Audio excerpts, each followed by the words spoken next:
Lepo pozdravljeni na današnji okrogli mizi z naslovom Za dostojno starost, kakšno dolgotrajno oskrbo si želimo, ki jo Slovenska filantropija organizira z izdatno pomočjo knjižnice Bogdana Župančiča.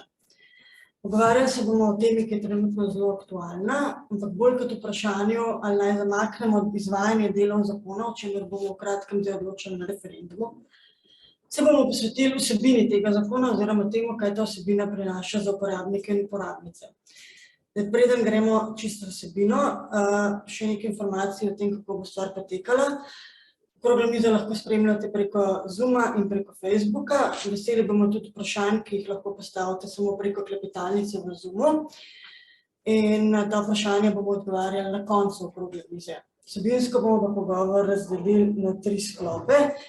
V prvem se bomo posvetili kvaliteti oskrbe, v drugem dostopnosti, v tretjem pa prostovoljstvu v dolgotrajni oskrbi. Naši današnji sogovorniki so Amir Crnojević iz Gerontološkega društva Slovenije, gospa Rožca Šonc iz DUS-a, gospod Denis Sahernik iz Skupnosti socialnih zavodov Slovenije in dr. Luka Omladič, Ministrstva za delo, družino, socialne zadeve in enake možnosti. Pa če se kar lotimo kvalitete, pri institucionalni oskrbi, o kateri bomo večinoma danes govorili, imamo s tem v mislih samo kvaliteto bivanja, se pravi, so ljudje nastanjeni v enoposteljni, dvoposteljni, 4-posteljni sobi, imajo lastno kopalnico, koliko imajo zasebnosti in tudi na kvaliteto oskrbe, se pravi, je kader ustrezno usposobljen, a je kadra dovolj, a so primerni za to delo, ki res ni za vsakogar, in ne nazadnje tudi, a so ustrezno plačani za to delo, da lahko z veseljem opravljajo. Prvo vprašanje, ki bi ga namenila dr. Omladiču, je, kakšno kvaliteto oziroma kakšne spremembe v kvaliteti bivanja prinaša ta veljavni zakon o dolgotrajni oskrbi, če bo stopil v veljavo s 1. 2023. Ja, hvala za povabilo. Naše strokovne službe na ministrstvu so seveda pripravile analizo vseh scenarijev in tega, kar se lahko ali pa kar se bo zgodilo po referendumu. In te analize kažejo tako, ne. Če bo po analizah, če bo na referendumu vladna novela zakona o dolgotrajni oskrbi potrjena, ne, torej če bo večina ljudi glasovala za, to pomeni, da se glede kvalitete bivanja, ne, kar sprašujete, ne bo pravzaprav spremenilo nič, ne. Ostalo bo tako, kot je sedaj, ne. Nasprotno, če bo na referendumu vladna novela zavrnjena, ne, to pomeni, če bo večina ljudi glasovala proti, tedaj pa se lahko kvaliteta bivanja in storitev poslabša za uporabnike. To kažejo naše analize naših strokovnjakov na ministrstvu in to kažejo tudi to izhaja tudi iz naših pogovorov z izvajalci teh storitev in predstavniki domov za starejše. Tako da je vendarle, ne, kljub vašemu začetnemu opomniku, je pač potrebno poudariti, ne, da tukaj pravzaprav smo soočeni z 2 zakonoma. Eni strani je pač stari, ne, oziroma stari zakon o dolgotrajni oskrbi, ki je pomanjkljiv v marsičem, ki pač je težko izvedljiv, ne, ki lahko, če bi se začel uveljavljati, povzroči spremembe v smeri pač negativnih posledic za, ne, pač uporabnike. Na drugi strani imamo vladno novelo zakona o dolgotrajni oskrbi, o kateri glasujemo na referendumu in ki bo pač po naših analizah, če bo potrjena, prvič ohranila, ne, kvaliteto in standarde, kakršni se izvajajo sedaj, ne, in drugič, ne, omogočila, in to je pa pravzaprav ključno, ne, omogočila v prihodnjem letu, da v sodelovanju s stroko, v sodelovanju s civilno družbo, v sodelovanju z izvajalci in, ne, strokovnjaki na ministrstvih lahko nadgradimo nov sistem dolgotrajne oskrbe tako, da se bodo te storitve izboljšale da bo zagotovljeno pač večje financiranje dolgotrajne oskrbe, da bo dejansko se pričela tisti proces, ki je pravzaprav tako nujen, bo rečemo, recimo tudi lahko proces deinstitucionalizacije, ampak predvsem to pomeni, da bodo lahko ljudje starost, tisti, ki bodo želeli dalj časa uživali na svojih domovih, če bo ob ustrezni strokovni podpori na domu. To po našem mnenju omogoča sprejem vladne novele na referendumu, torej večina glasov za. Hvala. Pa mogoče še čisto konkretno, gospod Sakarnik, kaj bi to pomenilo za institucionalno varstvo? Ne, če se zamakne izvajanje zakona, ampak če bi recimo 1.1. stopil v veljavo zakon prejšnje vlade. Okay. Jaz bi si želel, da se to, kar ste prej uvodoma povedali, da bi ta zakon izboljšal kadrovske normative, izboljšal večje plače, več kadra, enoposteljne sobe, ampak žal, kot je tudi predhodnik povedal, zakon tega ne ureja. In mi kot stroka ne kupimo teh splošnih izjav, ki se pojavljajo v javnosti, da ta zakon prinaša boljše storitve, boljšo dostopnost, večji obseg storitev, ker žal posamezni členi določila v zakonu tega ne potrebujejo. Zakon, kot je bil sprejet po oceni stroke, pomeni ravno kontra, pomeni slabšo kakovost bivanja, slabše storitve, manjši obseg storitev in konkretno zdaj neke številke iz tega zakona. Ta zakon določa 5 kategorij dolgotrajne oskrbe in v prvi kategoriji bo osebi pripadala pravica do 0,65 ur neposredne pomoči, v drugi kategoriji 1,3 ure, v tretji kategoriji 2 uri, v četrti kategoriji 2,6 ure in v peti kategoriji, ker gre za najzahtevnejšo kategorijo, kjer potrebuje oseba največ neposredne osebne pomoči, bo imela pravico le do 3,6 ure neposredne pomoči. Če to primerjamo z današnjim sistemom, bi ista oseba v današnjem sistemu prejela več, oziroma dobi več, dobi 5 ur neposredne pomoči. Pa ne mogoče o tem še dodam to, da v Nemčiji, po kateri državi smo mi kopirali to ocenjevalno orodje oziroma ta model, tam imajo samo 3 kategorije in v tretji kategoriji, to pa njihova najvišja kategorija, ima oseba pravico do 300 minut pomoči na dan, to pomeni 5 ur. Mi imamo pa 3,6. Zato se tule kot stroka sprašujemo, na podlagi česa so se pripravljavci zakona odločili, da imajo pač naši državljani manjše potrebe po pomoči, ko pa imajo to v tujini. Če smo že, po mojem mnenju vseeno, ali živeli v Sloveniji, v Nemčiji, na Filipinih, kjerkoli, mislim, da imamo ljudje enake potrebe vse posod po pomoči, ko pride do takega stanja. In zato je pač naše mnenje stroke, da če se že kopira nek sistem, da se kopira v celoti tudi skupaj z osebnimi pravicami. Če še samo primer dodam, konkreten primer, če uporabniki bo imeli pravico ne več enkrat dnevno pravico do umivanja delov telesa, čas izvedbe pomejen zgolj na 10 minut.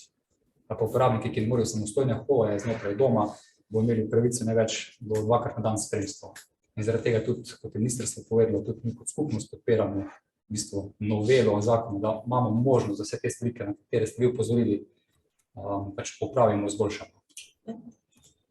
Zdaj še gospoda Trnojeviča eno vprašanje. Kaj ta zakon, če sploh kaj v tem trenutku pomeni za oskrbo na domu? A kaj spreminja? Ja, v tem trenutku v bistvu se sam zakon ne nanaša toliko na oskrbo na domu v smislu, da bi se stvari v novem letu spremenile, ker seveda je to predvideno šele v letu 2024. Se pa tudi izvajalci pomoči na domu sprašujemo, ker seveda prihajam tudi iz take delovne organizacije, da se sprašujemo oziroma bojimo, kako na kakšen način bomo vključevali res te ljudi, uporabnike, ki to dejansko potrebujejo. Vemo, da bo nek ocenjevalni element, ki ga ne bomo izvajali oziroma ga ne bodo izvajali izvajalci oskrbe na domu, ampak bo pač neka enotna vstopna točka. Tukaj, glede na to, da tudi sam opravljam to delo, to so prvi obiski na domu, torej, kjer se ugotavlja upravičenost, kjer se potem tudi pripravi osebni načrt in dogovor. Izvajalci pomoči na domu v tem delu storitve ne bomo več prisotni, kar je v bistvu škoda oziroma bo zagotovo vplivalo tudi potem na samo izvajanje storitev. To, kar si še želimo, je, da bi se seveda naslovilo predvsem ali pa zlasti področje kadrov. Vemo, da se že danes številni izvajalci, pa ne samo pomoči na domu, tudi institucionalnega varstva soočamo z blaznimi kadrovskimi težavami in ta zakon te težave ne odpravlja. Hvala. Mogoče gremo kar k kadrom, od kakovosti oskrbe, ki je v veliki meri odvisna od kadrov. Ali so predvideni v tem aktualnem zakonu, ali so načrtovali mogoče dodatno usposabljanje za oskrbovalce na inštitucijah in na domu, ali smo zadovoljni s tem, kakšni so kadri zdaj? Za gospoda Omladiča. No, zdaj spet naše analize kažejo, da pač v primeru, da bo ZDOSK uveljavljen, brez novele, da bi ljudje zavrnili novelo na referendumu, da bi glasovali torej proti, v tem primeru zagotovo, rekel te,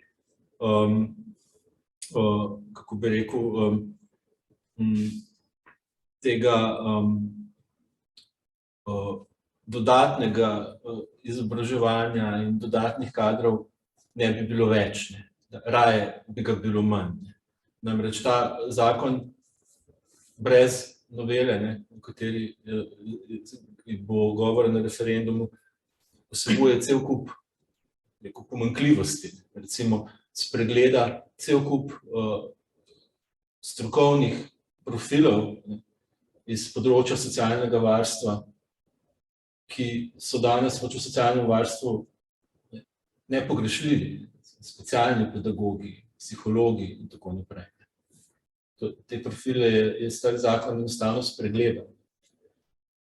Zato je pač tudi vlada pristopila v noveliranje, zato predlaga na referendumu to novelo, ravno da bi za te ključne kadre iz področja socialnega varstva in seveda tudi za vse ostale lahko pač postavili ustrezen sistem, tako za njihovo izobraževanje, kot za širjenje tega kadrovskega nabora, ki je pač potreben, ne pa oženje. Se pravi, glas proti na tem referendumu bi pravzaprav prinesel neko oženje kadrovskega nabora in neko siromašenje pravzaprav stroke na področju dolgotrajne oskrbe.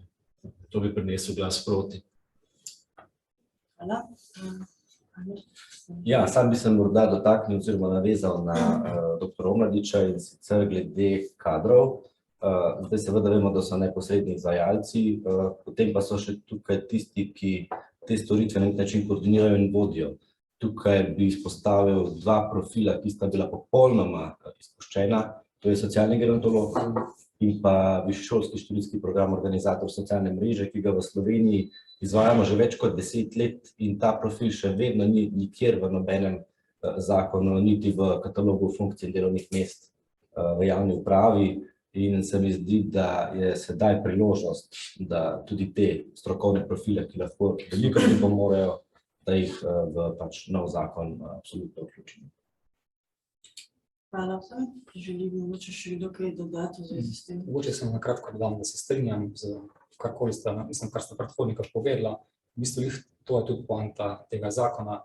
Zakon ima zraven pravilnik o storitvah dolgotrajne oskrbe, ki določa storitve in normativ za posamezne storitve. In ker je ta obseg storitev nižji, kot je obstoječi, pomeni, ne glede na to, da so tudi določene profile izpustili, ampak še kadar, ki ga imamo, znižujejo, zato ker je manj storitev, manj bo plačila, ampak ne z veliko kontralogik imeli. Naši ljudje potrebujejo več dodatnega kadra, več pomoči, to pa jih delamo slabšo kvaliteto bivanja doma, oziroma na splošno pomoč na domu, ko pa bi si želeli, kot potrebujemo. Pa lahko gremo kar v naslednji sklop, dostopnost dolgotrajne oskrbe, dostopnost oskrbe starejših.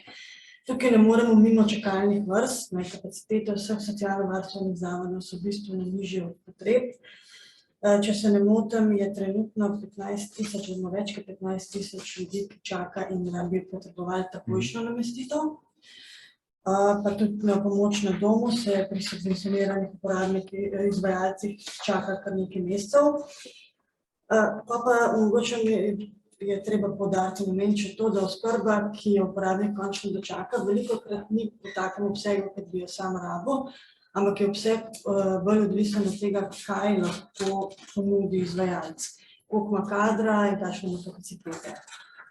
Tako da tukaj je spet vprašanje, kako na to vpliva Zakon o dolgotrajni oskrbi brez novele za gospoda Mladiča. Ja, Zakon o dolgotrajni oskrbi spet, bom rekel, po naših analizah na to negativno vpliva, ne. Prvič, Zakon o dolgotrajni oskrbi, ki ga je prejšnja vlada pač pripravila, ni ustrezno predvidel virov financiranja, ne, za te storitve, ne.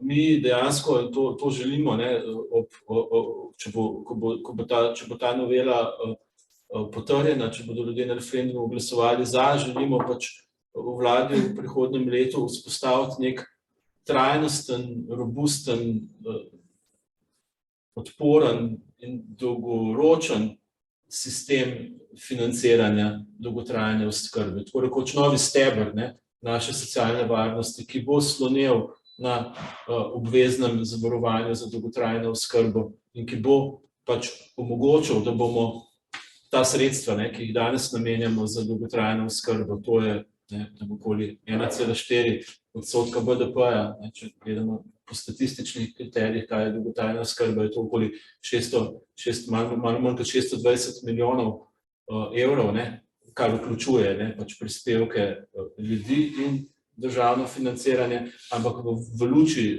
dolgožive družbe, ne, ki je pač naša, mislim, prihodnost in že sedanjost, je treba to veliko povečati, ne. Mi moramo priti zelo v kratkem času približno do milijarde evrov za res kvalitetno in vsem dostopno financiranje dolgotrajne oskrbe. In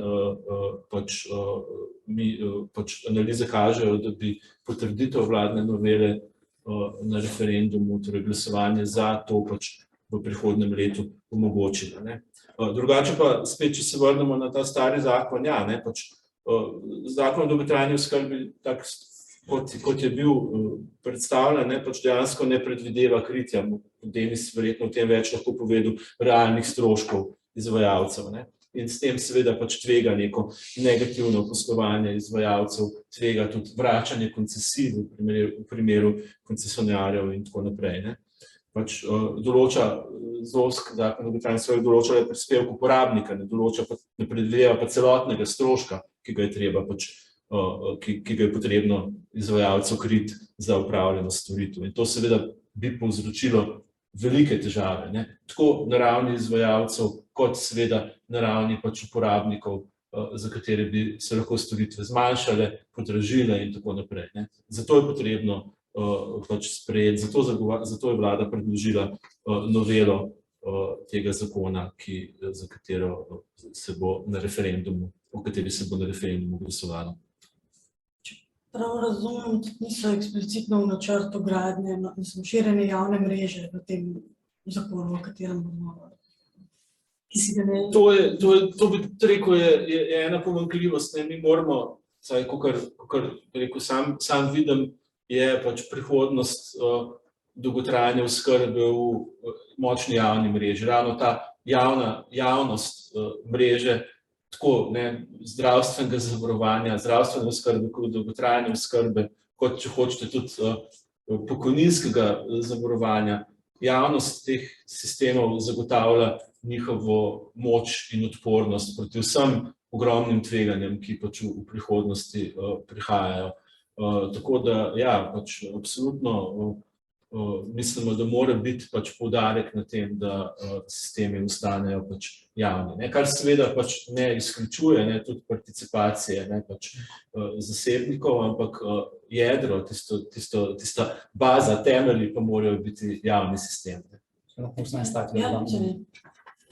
Zakon ima celo kup pomanjkljivosti, ampak ena izmed večjih pomanjkljivosti je ravno ta, da ni predvidena javna mreža. Ni predvidena, zdaj, če bo javna mreža za dolgotrajno oskrbo, za koliko se bo zmanjšala javna mreža, še vedno po zakonu socialno varstvo. Ker tudi izvajalci dolgotrajne oskrbe, na konkretno domovi, ne bi po zakonu postali najmanj v deležu 80% svojih postelnih kapacitet izvajalci dolgotrajne oskrbe. Za ostali del bi še vedno bili izvajalci po zakonu socialno varstvo. In sočasno, ko bi se določila javna mreža za dolgotrajno oskrbo, bi se mogla tudi določiti javna mreža za zakon o socialnem varstvu. Sočasno s tem pa še v zakonu je zapisan člen, kjer določa, da minister za delo v soglasju z ministrom za zdravje najpozneje v 3 mesecih po uveljavitvi tega zakona, pomeni, da bi že mogel to se narediti, določita negovalne domove. In tega niste naredili, da v bistvu negovalni domovi, tudi če bi s 1.1. zakon začel veljati, sploh negovalni domovi ne obstajajo. Zakon ima cel kup pomanjkljivosti, to je samo ena izmed teh. Mogoče še eno vprašanje s temi negovalnimi domovi, ki je sicer predvidela, ampak vseeno. To pomeni, da bi se eni domovi spremenili v negovalne domove, drugi pa v oskrbne domove, ne? V zakonu, v bistvu in oskrbni domovi in negovalni domovi, vsi lahko izvajajo storitve za vseh 5 kategorij dolgotrajne oskrbe, kot sem prej Samo različnih razlika pa samo v deležih, tem, da negovalni dom bi bil tisti dom, ki bi najmanj 80% svojih postelnih kapacitet namenil 4. in 5. kategoriji dolgotrajne oskrbe. Ampak če gledamo trenutne domove in če bi jih prevajali, noben od obstoječih domov ne bi izpolnil tega pogoja. Tako da v bistvu mogla ministra določiti predhodno že v 3 mesecih, ko se zakon sprejel, bi mogla določiti javno mrežo negovalne domove, pa tega niste naredila. To je še v bistvu stvar prejšnje vlade. Hvala. Zdaj pa še vprašanje za gospa Šonc. Po vaših izkušnjah, vi ste vodja programa Starejši za starejše, ne? Ja. Kaj pričakujete, glede na to, da dolgo že delate na tem področju, da se bo to širitvijo dostopnosti oskrbe, če bo do nje prišlo, tudi kvaliteta izboljšala? Katerekoli oskrbe, na domu ali v institucijah? Glede na povedano predhodnikov, mislim, da je pričakovanje, da se bo izboljšala kakovost oskrbe na domu, težko pričakovana. Če upoštevamo dejstva, da je že zdaj v institucionalnem varstvu velika podhranjenost pri izvajanju in dolge čakalne vrste, da je pomoč na domu pravzaprav nikoli ni dosegla načrtovanega obsega storitev, ki so bile načrtovane v 3%, pa dosegamo, ne vem, mislim 1%, pa če imam točne podatke. In glede na to, kaj mi ugotavljamo v programu Starejši za starejše, ki smo, bom tako rekla, podaljšana roka pomoči na domu in letno vključimo izvedemo 70.000 pomoči za najmanj 20.000 uporabnikov. Ocena, da bo dolgotrajna oskrba vključila približno 60.000 uporabnikov, je po moji oceni bistveno prenizka, če upoštevamo potrebe, ki jih ljudje predvsem na domu imamo. Zdaj, iz naših, bom rekla, izkušenj izhaja, naši uporabniki seveda so tisti, ki si čim dlje želijo ostati doma, seveda ob primerni podpori, podpornih storitev in dejanj, zato da lahko res čim dlje ostanejo v svojem domačem okolju. Seveda ob tem ne smemo pozabiti na vprašanje v institucionalnih oblikah dostopnosti, pa tudi dosegljivosti. Ker mi se srečujemo v našem, bom rekla, programu z velikim številom tistih, ki imajo problem tako glede dostopnosti, kot tudi dosegljivosti glede na višino storitev. In seveda je brezplačna prostovoljska pomoč še kako potrebna in bi pričakovali, da so snovalci zakona vseeno našli neko nišo za več sodelovanja prostovoljcev, kot jih zakon predvideva. No, prostovoljstvo še na koncu kaj rekli. Ja. Samo to bi še dodal, še eno dejstvo, namreč soočeni smo tudi s problemom draginje, ne. Ta problem draginje močno vpliva na zavode in na domove za starejše. Podražitev se ne morejo izogniti, ne. Zato je dejstvo, da je pač vladna novela, ki bo na referendumu, je v ta namen predvidela 30 milijonov sredstev, ki bodo poleg ostalih nekoliko pomagali ublažiti to draginjo v domovih.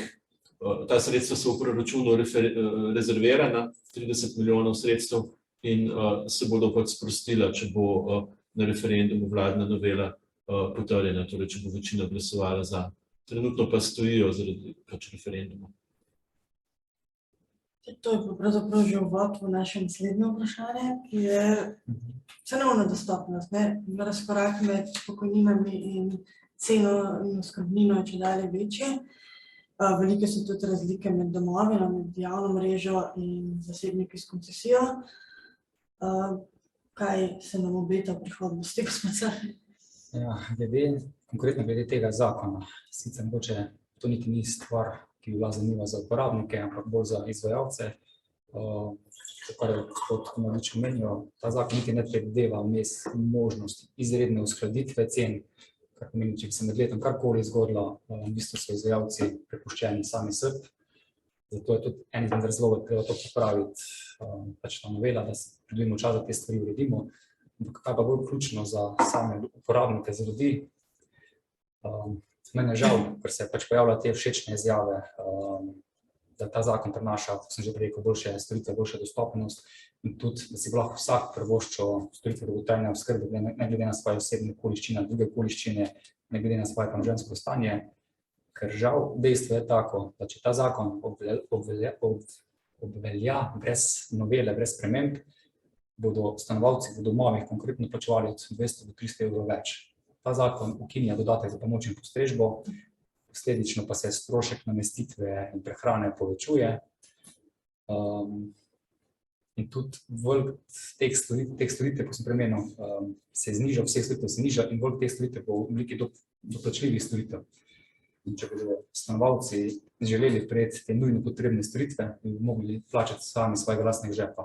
Ves čas pa smo govorili, da je ravno želja tega zakona to, da te dodatne plačljive storitve, da se ukinejo, da se ustrezno vse to uredi, da v en koš.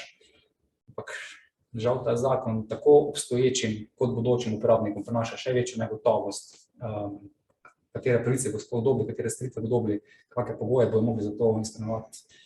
Lahko boš gospod še več povedal o pomoči na domu, ampak tudi ta vstopni prag, ki je bil določen. Sočasno s tem zakonom o dolgotrajni oskrbi so se izvajali pilotni projekti. Na podlagi teh pilotnih projektov se je ugotovilo, da približno 40% uporabnikov, trenutnih uporabnikov pomoči na domu niti ne bo vstopilo v sistem dolgotrajne oskrbe, ker je ta vstopni prag tako slabo postavljen. Potem na eni strani imamo obljube, da bo za vse ustrezno poskrbljeno, vsi bodo dobili svoje storitve, ampak dejanski podatki v praksi pa kažejo, da temu ne bo tako, da pač boš izvisel iz sistema. In to je zdaj spet priložnost, tudi na začetku že menil, da bi moglo to ocenjevalno orodje res prilagoditi našemu sistemu in prenesti tudi sočasno s tem vse pravice. Jaz bi si želel, da res imamo tak zakon, ki omogoča vsem boljšo dostopnost storitve, cenovno, da nima veze, kako imaš ti premoženjsko stanje, da bi to dobil, ampak žal se s tem zakonom to ne bo zgodilo zaenkrat. Nam kot stroka je pa čisto eno, da je to star zakon ali nov zakon, da se popravlja zakon o socialnem varstvu. Važno je to, da uporabniki dobijo storitve v trenutku, ko potrebujejo, in da si lahko privoščijo, ne glede na svoje premoženjsko stanje. In kot stroka bomo ves čas to zagovarjali. In če bi ta zakon res to prenesel, bi bili kot skupnost socialnih zavodov prvi, ki bi ta zakon podprli. Žal. Hvala. Žal še kdo kaj?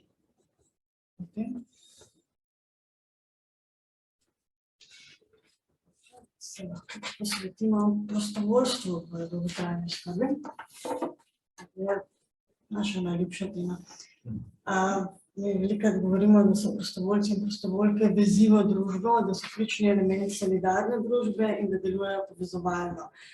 Povezovalnost je mogoče najbolj zlorabljena in izrabljena beseda zadnjega leta, ampak prostovoljci dejansko povezujejo stvari na individualni ravni, s tem, da nekomu pomagajo, čisto osebno, in na ravni skupnosti, ker se zaradi njih institucije in razne družbene skupine, ki živijo ali obstajajo v neki lokalni skupnosti, odpirajo za to skupnost, skupnosti pa preko prostovoljcev tudi spoznava in sprejema. Pri oskrbi starejših lahko prostovoljci ponudijo svojo neprecenljivo pomoč čisto na individualni ravni, niso brezplačna delovna sila, to moram poudariti. velike tudi medgeneracijskega povezovanja, kadar se prostovoljstvo vključujejo mlajši, bodi si študentje, kakšnih takih smeri, ki jih zanima to delo, ali pa mlajši samo zato, da raziskujejo prostovoljstvo in odkrijejo potem nove vidike solidarnosti. Tukaj bi spet dala vam besedo, gospa Šonc. Kje vidite doprinos prostovoljstva pri ohranjanju dostojanstva in samostojnosti starejših? Bodi si na domu, bodi si v institucijah. Predvsem v pristopu do uporabnikov, kjer je ta pristop individualen in je spoštljiv do uporabnika ob upoštevanju njegovih potreb in seveda tudi želja v obsegu, kolikor lahko prostovoljci to zmorejo. Moram reči, da smo ves čas opozarjali, da v zakonu nekako so prostovoljstvo praktično izpustili. Tiste dva določila, ki sta v zakonu, sta pravzaprav, bom tako rekla, zelo slabo prostovoljce predstavlja. Lahko jih izvajalec seveda najame za podporna dejanja, seveda ob predhodni izpolnitvi, ne vem, dodatnega usposabljanja, če je to potrebno, in pa seveda ni pa rešeno njegova vprašanje udeležbe pri tej oskrbi na domu.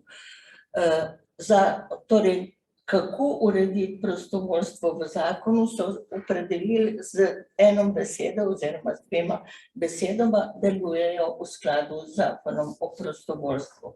Vemo, kaj zakon o prostovoljstvu prinaša, katere možnosti daje za izvajanje, kdo so lahko prostovoljci, ob tem, da vsaj za prostovoljce, ki delajo v skrbi, vsaj po mojih izkušnjah, znanju in vedenju, prav vsak ne more biti prostovoljc pri teh opravilih, ker če nisi kot človek temu nagnjen, če nimaš teh občutij, potem tega praktično ne moreš opravljati.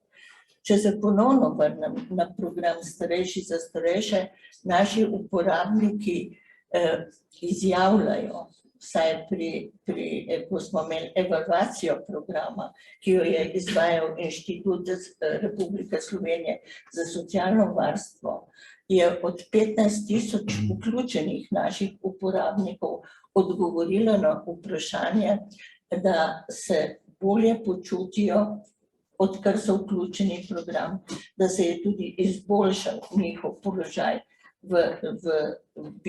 pri bivanju doma, predvsem pa zato, ker je ta pristop individualen, spoštljiv ob upoštevanju človekove osebnosti. Hvala. Kje pa bi lahko prostovoljstvo, kje bi si ga želeli umestiti v krovni zakon o dolgotrajni oskrbi? Ja, jaz bom v bistvu začel nekje drugje. Jaz se strinjam in absolutno podpiram, da imamo v okviru dolgotrajne oskrbe tako zdravstvene kot socialne storitve. Zakonodajalec pa pozablja na nekaj, na dejstvo, da je veliko starejših ljudi osamljenih, da so socialno izključeni. In številni izvajalci, bodi si pomoči na domu, bodi si institucionalnega varstva, že danes in že vrsto let izvajajo neko obliko organiziranega prostovoljstva. Zdaj sam tudi prihajam, kot sem že prej omenil, iz delovne organizacije Zavod za oskrbo na domu, kjer sem sam tudi to področje postavil na bistveno višji nivo in tudi v okviru sekcije za razvoj organiziranega prostovoljstva v socialnem varstvu na socialni zbornici si prizadevamo, da bi v bistvu ta program nekako prišel tudi v nov zakon o dolgotrajni oskrbi. Ker vemo, da izvajalci, torej tisti, ki bodo izvajali bodi si zdravstvene, bodi si socialne storitve, nimajo, žal čas ne dopušča, da se lahko potem podružijo z uporabniki. In prostovoljci so lahko tisti, ki pa lahko ta del nadomestijo. Torej mi s prostovoljstvom ne smemo nadomeščati delovne sile, kot smo že povedali, ampak lahko samo obogatimo neke programe, ki so že obstoječi. In tukaj vidim res priložnost, glede na to, da imamo tudi že neke modele, zlasti recimo v skupnosti, kako lahko to rešujemo, da v bistvu ministrstvo zdaj pri pripravi po vsej verjetnosti novega zakona to upošteva in da vse te ključne deležnike tudi povabi, da jim predstavimo nenazadnje, kako smo se to zamislili in kako lahko za naše bodoče uporabnike pripravimo res dober sistem dolgotrajne oskrbe. Še stavek na to, da se zelo strinjam s tem, tudi skupno zelo podpira prostovoljstvo. Tako da povedano, sam sistem ne more temeljiti na prostovoljstvu, ampak če se pogovarjamo o celovitem sistemu dolgotrajne oskrbe, je prostovoljstvo nujno, da se vključi in nadgradi obstoječi sistem. Kot skupnost podpiramo to, da bi se prostovoljstvo ustrezno ovrednotilo, dalo možnost nagrad, kako nas evropska država, ki ima razvit sistem dolgotrajne oskrbe, ima tudi to možnost, da se prostovoljce ustrezno pač nagradi. In zdaj spet, če tako rečem, če kot stroka, kot podpremo novelo, imamo možnost, imamo čas, da vse te zadeve ustrezno umestimo v sam zakon o dolgotrajni oskrbi in nadgradimo sistem. To je za mene pač ključna zadeva glede prostovoljstva. Izvolite, gospa Šonc. Poleg, gospod je zelo lepo povedal, namreč ne smemo pozabiti na osamljenost, ki je velik problem, saj se več kot 30% vključenih v razne oblike izreka kot osamljenost in vemo, kaj osamljenost pravzaprav pomeni.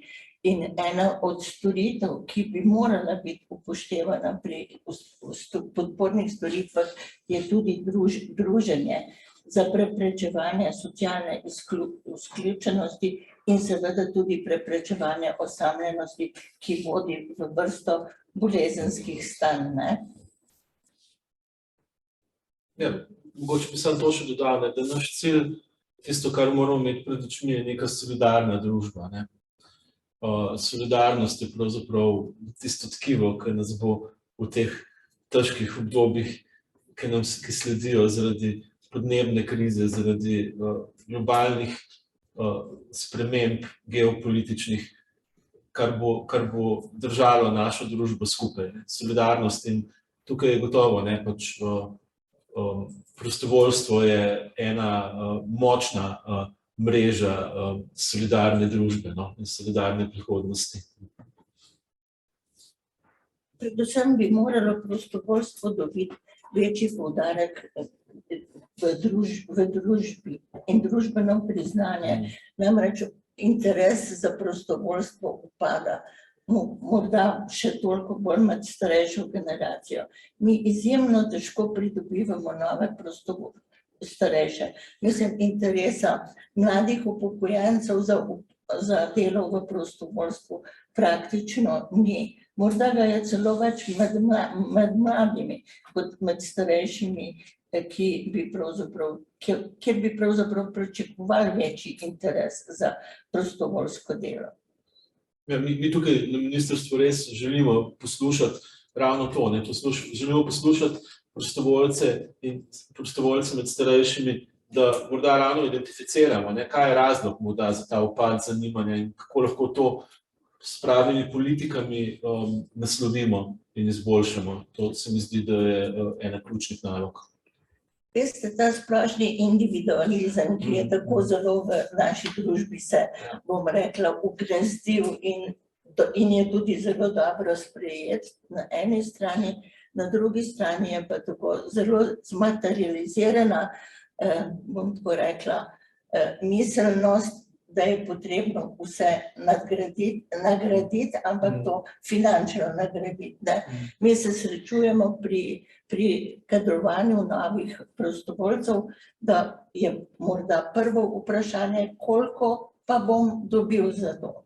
In ko poveš, da pravzaprav prostovoljci dajemo sebe in svoj čas dobrovoljno za dobro drugega, je zelo malo tistih, ki morda nekateri celo poskusijo, ampak tudi kar hitro nekateri odnehajo. Tako da je priliv novih prostovoljcev, moram reči, res majhen in vse povsod. In tudi danes apeliram predvsem na vas vse tri, dajmo prostovoljstvu večjo družbeno priznanje, ker bojo potem morda tudi ljudje začutili, da je dobro se tudi opredeliti za prostovoljsko delo. Ta naše družbeno življenje se seli na omrežja, na televizijo, v nakupovalne centre, medtem ko preko prostovoljstvo s tem človeškim stikom je ravno tisto, kar tisto pravo družbeno življenje ohranja. In zato je tako ključno za solidarno družbo. Tudi se zelo strinjam. Že v prvi fazi primere dobrih praks preko medijev, vse to bi mogli vsi izvajalci skupaj kot družba bolj izpostavljati, dati večjo ospredje. Tudi zdaj prekratko smo se jih pogovarjali tudi o kadrovski problematiki. Isto, žal slišimo samo slabe stvari, slišimo več pa teh pozitivnih stvari. In če bi vzeli za primerjavo, tako kot vidimo, zdaj ko sem se pripeljal v Ljubljano, plakate postani vojak, zakaj nimamo plakatov postani socialna skrbovka v domu starejših, postani prostovoljec v domu. Bi si skupaj kot družba dali neko kampanjo, že v vrtcu zdaj začnemo. Če vprašaš otroka v vrtcu, kaj boš, ko boš velik, gasilec, vojak, profesor, nihče ne reče socialni skrbovalec v domu ali pa prostovoljec v domu. In bi kot družba lahko že v samem štartu začeli malo bolj ovrednotiti te poklice, ki so za mene pomembni za družbo. Mora biti pa seveda te poklici potem tudi ustrezno plačani, pogoji, sami plakati ne bodo dovolj, če pogojev dela ne bomo postavili tako, kot se zagreje. Delo prostovoljcev pravzaprav zelo tesno povezano z odnosom do kadrov v javnih zdravstvenih zavodih. Tudi prostovoljcev se ne da kar vreči, pa delajte, rabijo podporo, rabijo mentorstvo in rabijo usposabljanje. Zdaj, konkretno pri dolgotrajni oskrbi veliko dela z ljudmi, ki imajo različne težave, tudi kognitivne težave, z dementnimi, za kar po mojih sicer zelo omejenih izkušnjah niti zaposleni niso zmeraj usposobljeni. In bi tudi prostovoljci rabili pač neko dodatno podporo pri tem in mogoče še več prostovoljcev prav v takih skupinah, kot samo pri ljudeh, ki recimo so razmeroma samostojni. Če lahko sam to dodam, na ravni države, trenutno poleg pač te prenove in izboljšave dolgotrajne oskrbe, ki jo bo omogočil sprejem novele na referendumu, potekata vsaj še dva zelo pomembna strateška projekta. Eden je strategija za deinstitucionalizacijo, ki jo Ministrstvo za delo, družino in socialne zadeve pripravlja in na nek način zelo se tiče točno tega področja. Drugo je pač strategija dolgožive družbe, ki sicer že nekaj časa obstaja, ampak ni na nek prav način zaživela. Mi jo želimo tukaj z razširitvijo kroga deležnikov, vključitvijo starejših, ker pač nič ne moramo o starejših, brez starejših, taka fraza, ampak še kako resnična. Skratka, te dve strategiji, deinstitucionalizacija, dolgoživa družba plus prenova v skladu z stroko dolgotrajne oskrbe, to je tisti, trikotnik, kjer mi vidimo naše delo v prihodnjem letu, ki bo omogočeno, če bo na referendumu pač potrjena ta novela in odprlo in se bo s tem na nek način ta prostor za reforme odprl. Prej ste rekla usposabljanje, izobrazbi prostovoljcev oziroma tudi oskrbovalce.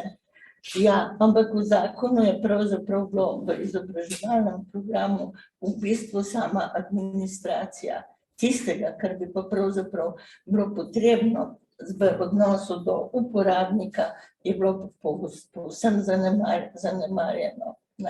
Tako da pri tem je potrebno res upoštevati, kaj človek potrebuje od tistega, ki skrbi za njega. Jaz bi, če dovolite, samo dve repliki na dr. Omladiča, in sicer, ko je navajal, katere strategije in kateri dokumenti se bodo naslavljali zdaj v prihodnjih mesecih.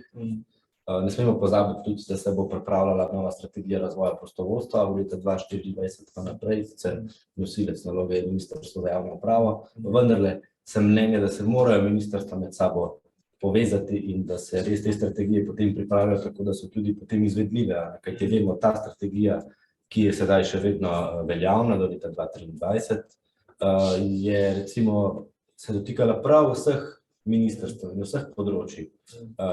Izvajala pa sta jo morda 2-3 ministrstva, kar pomeni, da v bistvu strategija ni bila dobro predstavljena drugim ministrstvom. Zdaj, če smem še drugo repliko, ki je pa malo nazaj, in sicer pri pridobivanju prostovoljcev, jaz sam nimam te težave, pa moram reči, da vodim več kot 70 prostovoljcev na Zavodu za oskrbo na domu.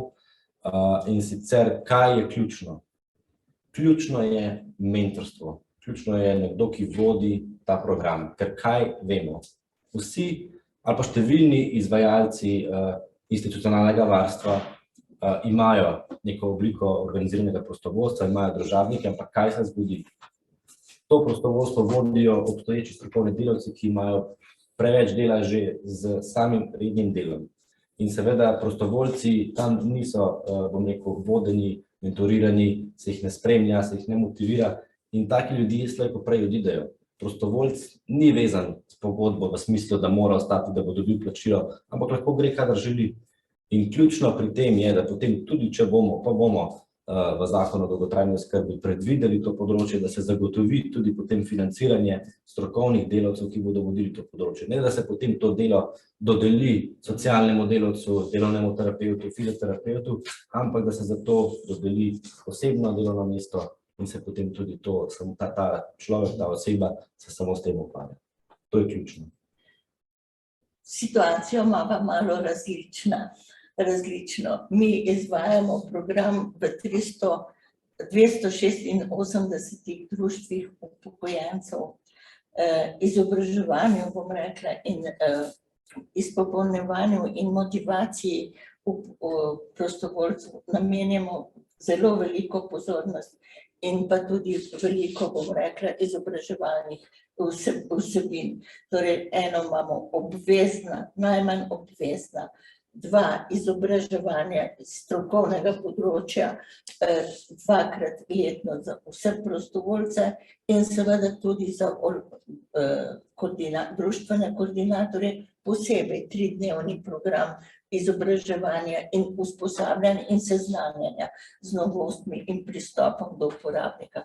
Ampak ta razpršenost, naša razpršenost in številčnost naših prostovoljcev, ki jih je 3500 aktivnih, pa recimo v letošnjem letu do zdaj 3000, zahteva od nas resnično izjemno veliko angažiranja za to, da so povezani in da delujejo, kajti naši prostovoljci obiskujejo uporabnika na domu, ga poiščejo, ob tem, da imamo seveda še skozi veliko problemov s pridobivanjem osebnih podatkov. Moram reči sicer, da nekoliko nam gre zdaj nasproti Ministrstvo za javno upravo in tudi informacijska pooblaščenka, tako da se stvari malo premikajo, vendar je na občinah še vedno zelo velik problem priti do teh podatkov, tako da imamo tudi problem z obiskom tistih, za katere nimamo podatkov, da jih je potrebno obiskati in vključiti v program. Mogoče še staviti tudi za dom, da je mogoče si sparazi na tak način, da v domovih ni mentorjev, da ne poskrbijo za prostovoljce. Strinjam se s tem, da je kadra premalo, da bi lahko več časa namenili, ampak tako je gospa že povedala, tudi v domovih, mislim, ne more biti vsak prostovoljec. Ni dovolj samo to, da imaš dobro srce, rabiš tudi znanje. In tudi v domovih prostovoljci morajo iti čez določene programe izobraževanja, tudi konkretno vsi domovi izvajajo, vsi zaposleni domovi so šli čez program za delo z osebami z demenco in tudi tisti prostovoljci, ki se slučajno vključujejo na delo z osebami z demenco, grejo čez te programe. Ni čistek črno-bledo. Je pa res, tako gospa rekla, je pa odvisno tudi od lokalnega okolja, kjerkoli, kjer imaš ogromno prostovoljcev, kjer pa jih ne pridobiš. Je razpršeno in so različne slike po krajih. Verjetno eni domovi imajo dobre programe, drugi pa nič ne.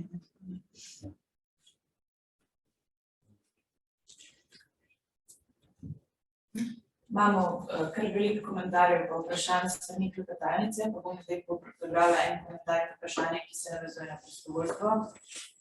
Komentar Viole Bertalanič. Prostovoljci morajo v zakonu dobiti svoje mesto kot podporna pomoč, ne pa za izvajanje del, ki jih izvajajo izvajalci z področja sociale. Pomembno je to, kar v programu SZS delamo, to je družabništvo, kar pomaga na to, da so ljudje manj osamljeni. Prostovoljci morajo v družbi dobiti svoje mesto, priznati se jim mora njihovo delo in potem bo mogoče lažje dobiti nove. Potem je pa še Ivanka Mori v bistvu vprašala, mogoče sem preslišala, zanima me, kaj prinaša novela v povezavi s prostovoljci, ki upravljamo sedaj res pomembno delo na terenu, tudi SZS, da starejši dobijo ustrezno pomoč in da imajo možnost druženja.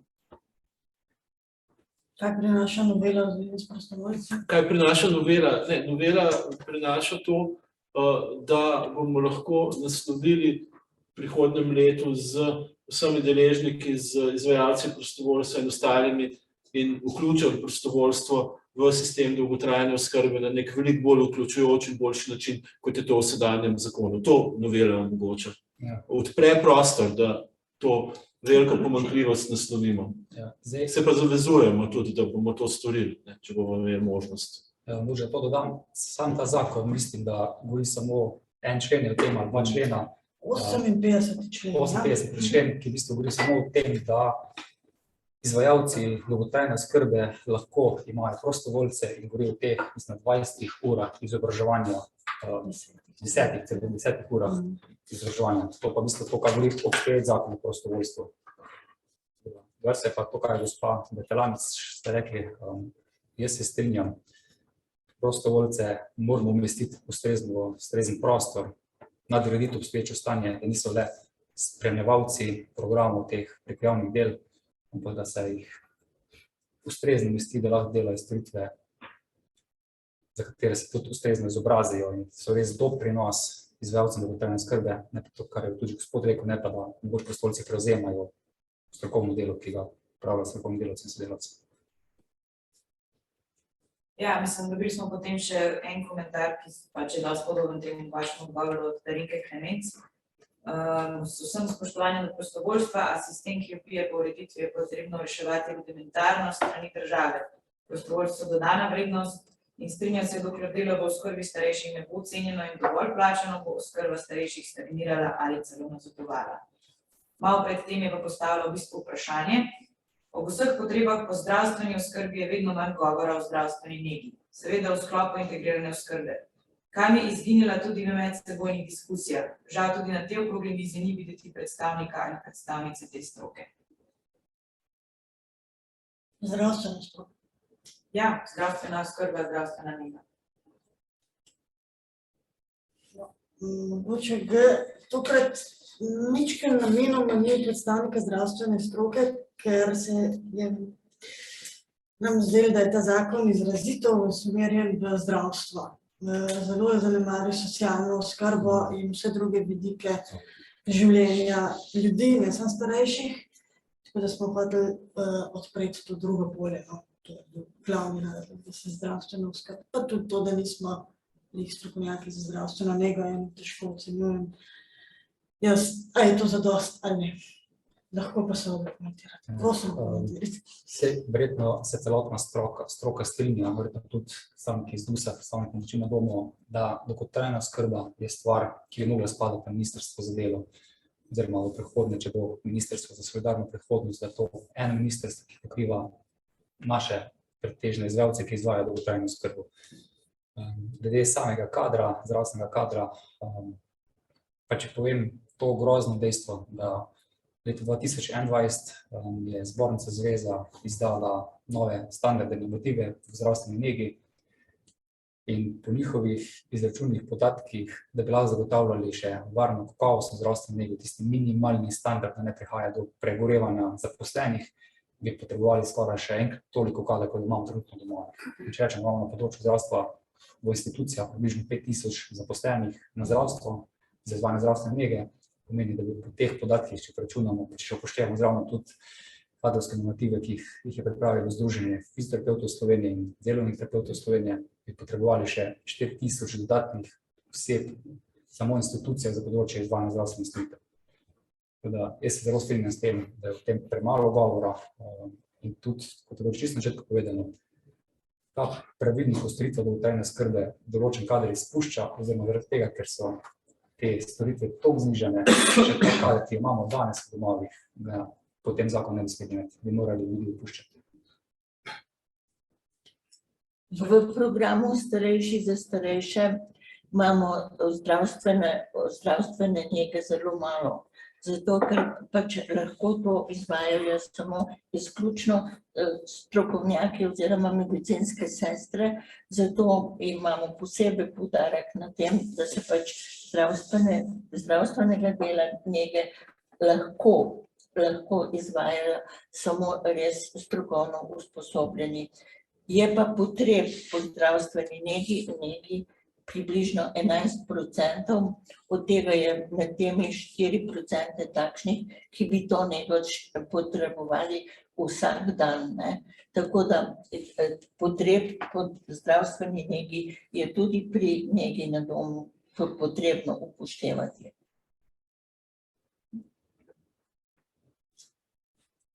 Spet je tak čisto splošen stav, da v bistvu v našem trenutnem sistemu ne rabimo veliko več, kot ga imamo. Konkretno pomoč na domu je omejena na 20 ur na teden, maksimalni omejitev.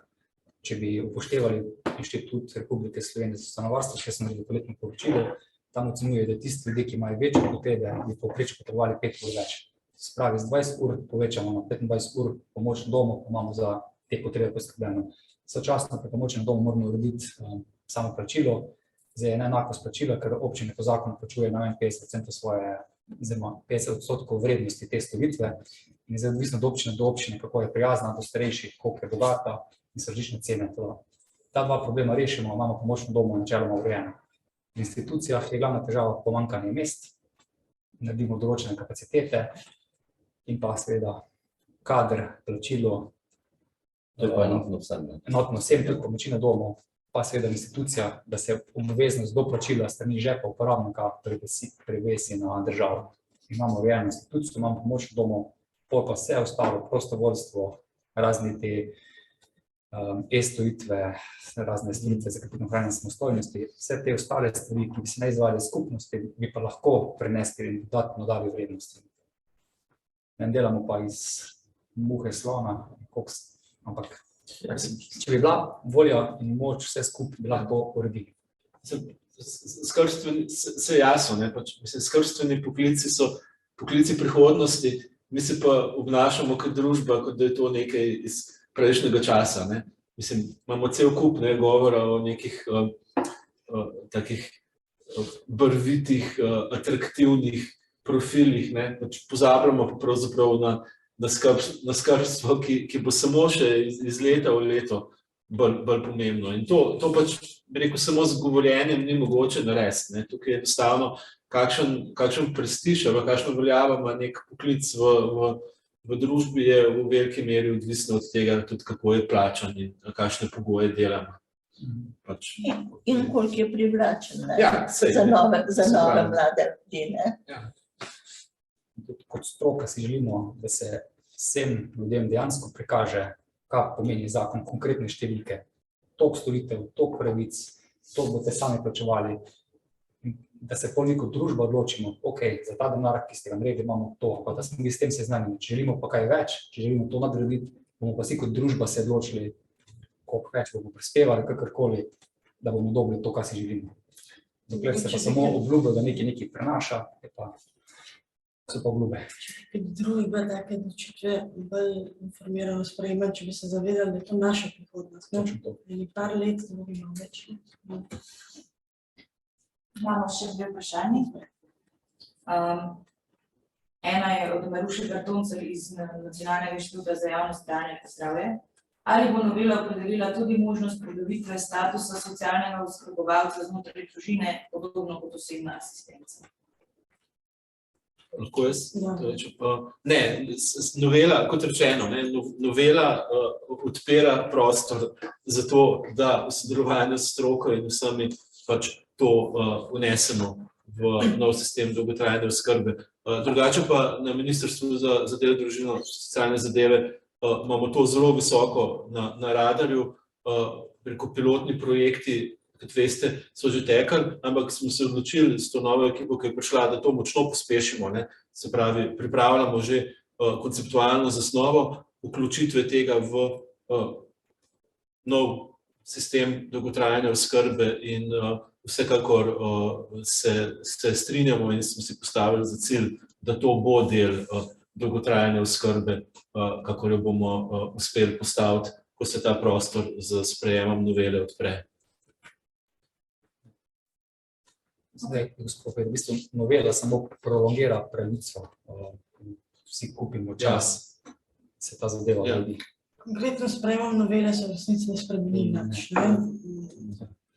Samo zamakne se, oziroma stvari ostanejo takšne, kot so, še nekaj časa. Sam zakon ima 4 pravice in 2 dodatne pravice, ta novela pa prolongira samo 2 pravici na datum junij 2024. Samo to ni res, da se nič ne spremeni z novelo, ne, ker kljub temu, da bo novela sprejeta, roki še vedno tečejo. To pomeni, zakon o dolgotrajni oskrbi ni razveljavljen, ne. Razveljavljene sta samo 2, recimo, mislim, podaljša se samo uveljavitev 2 pravic. To pomeni, nas še vedno, tudi naša koalicija se ne bo s tem se ne bo sprejemom novele na nek eleganten način izognila temu, da nič ne naredimo, ne. Mislim, tukaj smo še vedno pod zavezo, pod, če hočete, pritiskom in nenazadnje tudi pod politično voljo in odločitvijo, da bo ta koalicija in pač to ministrstvo na dolgotrajni oskrbi delalo, ne. To pomeni, ni to tak easy way out, da tako rečem, ta novela za politike, sploh ne. Mislim, takrat se še delo začne, ne. Problem pa je, da se zdaj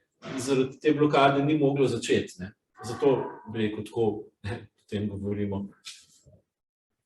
No, ponovno še eno vprašanje od Brigite Obreza.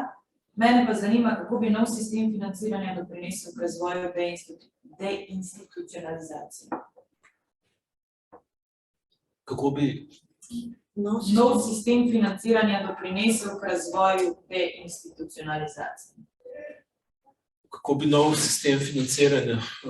Ja, mislim, deinstitucionalizacija je pač tudi zaveza, je cilj, ne, pač v oblikovanju sistema dolgotrajne oskrbe. To ni preko samo odločitev Slovenije, to je pač preko tudi evropska odločitev evropskih družb, je pravilna odločitev, ne, in je pač, kot vsi vemo, ne, pač, da si starejši želijo dalj časa ostati na domu, tudi ostale oblike deinstitucionalizacije treba tukaj zajeti, se pravi, ne samo za starejše, ne, manjše bivalne skupine in tako naprej, vse to zviša kvaliteto pač življenja ljudi, ne. Jasno je pa, da seveda prinese sabo tudi določene stroške, ne. Mislim, ni nujno, da so te stroški vedno tako silno večji, so pa, ne, se pravi, če želimo imeti veliko obsežnejšo, ne, pač pomoč na domu, ne, potrebujemo pač neko večje število ljudi, močnejšo izgradnjo mreže, izobraževanje in tako naprej, ne. Zato pač se pričakuje, ne, da se bo, ne, to kar izrazito povečanje, ne, pač izdatkov države, ne, pač družbeno, da tako rečem, za dolgotrajno oskrbo, se pravi nekje od recimo 600 milijonov na milijardo v prihodnjih letih, ne, bo dejansko tisto, kar bo tudi finančno omogočilo, ne, da bomo vse te inštrumente, ne, deinstitucionalizacije, pomoči na domu in manjših skupin, bolj kvalitetnih bivalnih enot omogočili, ne. Pač to jasno, da je to zelo povezano tudi s financiranjem, s tem, kako se odločimo, koliko se odločimo, da bomo v to kvaliteto kot družba vložili, ne. Okay. Potem bi imela veliko komentarjev gospa Biserka Marok-Meden iz Srebrniki. Govorila je o tem, da mora biti temelj sistema dolgotrajne oskrbe integrirane storitve, da je treba spremeniti plačni sistem, da bodo ljudje primerno plačani, da brez sodelovanja vseh strok ne bomo imeli dobre dolgotrajne oskrbe in na koncu naslov okrogle mize je za dostojno starost, kakšno dolgotrajno oskrbo si želimo in ne kako urediti prostovoljstvo v dolgotrajni oskrbi. Zelo zagovarjam prostovoljstvo, a sistem dolgotrajne oskrbe je nekaj več. Se strinjamo z Samo tako, da ne bomo slučajno izpustili. Smo dobili še kakšno vprašanje? Ne vem, kakšna zaključna misel. Ključno misel je. Jaz bi mogoče samo eno zaključil, pardon, skakate. Jaz mislim, da bi v tem tednu bilo zelo modro, če bi zelo, zelo jasno povedali, kaj pravzaprav novela prinaša, ampak zelo jasno. Ja. A veste, veliko ljudi še vedno ne razume, da gre v bistvu samo za prolongacijo 2 storitev. Veliko ljudi tega ne ve. In mislim, res bi bilo zelo modro, da bi zdaj še v tem tednu to razjasnili večjemu številu ljudi. Zdaj, ne, po odločitvi Ustavnega sodišča o pravilih, ne, pač preko referendumske kampanje, morajo biti informacije, ki jih podajam pač v imenu pač Ministrstva za delo, družino, socialne zadeve, pač nepristranske glede, se pravi, nikakršnega pozivanja volilcev ne glasujejo tako ali drugače. Tisto, kar sem na nek način podal, ne, je pač rezultat naše analize, ki kaže to, da če bo na referendumu novela vladna zavrnjena, to pomeni, če bo večina ljudi glasovala proti, se bomo soočili z velikimi sistemskimi težavami in zmanjšanjem kvalitete storitev oskrbe. Na drugi strani naše pač analize kažejo, ne, da če bo, ne, pač, oziroma na drugi strani je potrditev novele nekaj, kar bo odprlo prostor za izboljšavo tistih glavnih pomanjkljivosti, ne, pač obstoječega zakona, ki v veliki meri pač izhajajo točno iz tega, da pri njegovi pripravi pravzaprav ni sodelovala stroka in deležniki in tisti, ki pač pravzaprav sistem uporabljajo, poznajo in gradijo v zadostni meri. Se pravi, z sprejemom te novele se bo ta prostor odprl, ki je pač zdaj trenutno žal nekoliko zablokiran zaradi referendumskih postopkov in tudi politika ne more pravzaprav narediti vsega tega, kar mora narediti, kar bi morala narediti. Samo še en komentar, ker se mi zdi, da je to dobro, da še povzame to, kar govorite. Nujno je, da se dolgotrajna oskrba uveljavi tako, kot je obljubljena. Mora biti po meri uporabnikov, izvajalcev in ne sme sam sistem priznavanja pravic biti preveč kompliciran. Se zelo strinjam. Mogoče bi jaz s tem tudi sklenila, da bi si želeli sistem po meri uporabnika in da zakon nastane z sodelovanjem uporabnikov in izvajalcev. Hvala vam vsem, da ste prišli. Hvala.